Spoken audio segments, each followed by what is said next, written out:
ସମସ୍ତ ସରକାରୀ ଯୋଜନା ବିଷୟରେ ଏବଂ ଅନଲାଇନ୍ କାମ ବିଷୟରେ ଜାଣିବା ପାଇଁ ଆମ ଚ୍ୟାନେଲକୁ ସବସ୍କ୍ରାଇବ୍ କରନ୍ତୁ। ପାଖରେ ଥିବା ବେଲ୍ ଆଇକନଟାକୁ ଅନ୍ କରି ରଖିଥାନ୍ତୁ। ନମସ୍କାର ଦର୍ଶକ ବନ୍ଧୁ, ସୁଭଦ୍ରା ଯୋଜନାକୁ ନେଇ ଆସିଛି ଏକ ବହୁତ ବଡ଼ ଅପଡେଟ୍।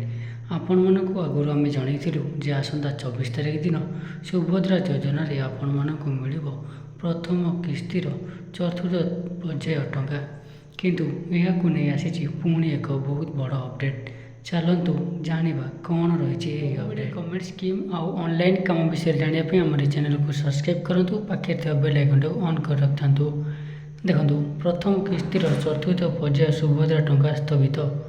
ପ୍ରଥମ କିସ୍ତିର ଚତୁର୍ଥ ପର୍ଯ୍ୟାୟ ଟଙ୍କାକୁ ସ୍ଥଗିତ ରଖିଥିବା ନେଇ ଆଜି ଉପମୁଖ୍ୟମନ୍ତ୍ରୀ ପ୍ରଭାତୀ ପରିଡ଼ା ସୂଚନା ଦେଇଛନ୍ତି। ସେ କହିଛନ୍ତି, ଯାଞ୍ଚ ପ୍ରକ୍ରିୟା ଶେଷ ହୋଇନଥିବା ହିତାଧିକାରୀଙ୍କୁ ସରକାର ଶେଷ ସୁଯୋଗ ଦେଇଛନ୍ତି।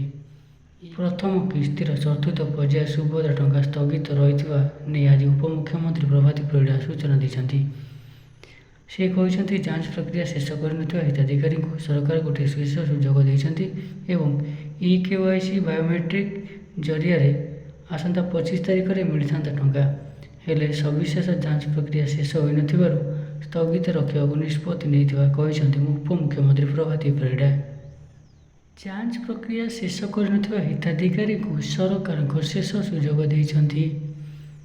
ସରକାର ସେମାନଙ୍କୁ ଶେଷ ସୁଯୋଗ ଦେଇଛନ୍ତି। କହିଛନ୍ତି, eKYC ଏବଂ ବାୟୋମେଟ୍ରିକ୍ ଜରିଆରେ ତୁରନ୍ତ ସୁଭଦ୍ରା ଯାଞ୍ଚ ପ୍ରକ୍ରିୟା ଶେଷ କରନ୍ତୁ।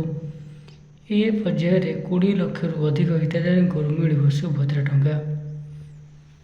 ଦେଖନ୍ତୁ, ଆପଣମାନେ ଯେଉଁମାନେ ସୁଭଦ୍ରା ଯୋଜନାରେ ଏପର୍ଯ୍ୟନ୍ତ ଟଙ୍କା ପାଇନାହାନ୍ତି ସେମାନଙ୍କ ପାଇଁ ଏକ ବହୁତ ବଡ଼ ଅପଡେଟ୍ ଏବଂ ବହୁତ ବଡ଼ ଖୁସି ଖବର ମଧ୍ୟ ଅଛି ଯେ ଯେଉଁମାନଙ୍କର ଅଣ୍ଡର ପ୍ରୋସେସ୍ ଥିଲା କିମ୍ବା ଅନ୍ୟ କୌଣସି କାରଣରୁ ସେମାନଙ୍କର କାର୍ଯ୍ୟ ଏପର୍ଯ୍ୟନ୍ତ ସମ୍ପୂର୍ଣ୍ଣ ହୋଇନଥିଲା, ତ ସେମାନଙ୍କ ପାଇଁ eKYC ଯେଉଁମାନଙ୍କର eKYC ଏବଂ ବାୟୋମେଟ୍ରିକ୍ କାମ ସରିନାହିଁ ସେମାନଙ୍କୁ ଆଉ ଥରେ ଶେଷ ସୁଯୋଗ ଦିଆଯାଇଛି ଯେ ଚତୁର୍ଥ ପର୍ଯ୍ୟାୟ ଟଙ୍କା ମିଳିବା ପୂର୍ବରୁ ସରକାର ପୁଣି ଥରେ ଆପଣମାନଙ୍କୁ ଅପଡେଟ୍ କରାଇଛନ୍ତି ଯେ ସେ କାମ ସାରନ୍ତୁ, ଆପଣମାନଙ୍କୁ ଚତୁର୍ଥ ପର୍ଯ୍ୟାୟ ଟଙ୍କା ମିଳିବ। ଏହି ଚତୁର୍ଥ ପର୍ଯ୍ୟାୟ ଟଙ୍କା ଆସନ୍ତା ଡିସେମ୍ବର ଏହି ମାସ 25 ତାରିଖରେ ମିଳିବା ପାଇଁ ଘୋଷଣା କରିଥିଲେ। ପୁଣି ତାକୁ ସ୍ଥଗିତ ରଖି ଆଉ ଗୋଟେ ନୂଆ ତାରିଖ ଘୋଷଣା କରାଯିବ ଆଗକୁ, ଯେଉଁଟାକି ଆପଣମାନଙ୍କୁ ଯେତେବେଳେ ଅପଡେଟ୍ ଆସିବ ପୁଣି ଆପଣମାନଙ୍କୁ ଆମେ ଜଣାଇବୁ। ଦେଖନ୍ତୁ, ଇଏ ଥିଲା ବହୁତ ବଡ଼ ଅପଡେଟ୍। ଯେଉଁମାନେ ସୁଭଦ୍ରା ଯୋଜନାରେ ଆପ୍ଲାଏ କରିଥିଲେ ସେମାନଙ୍କ ପାଇଁ ଅପଡେଟ୍ ଥିଲା।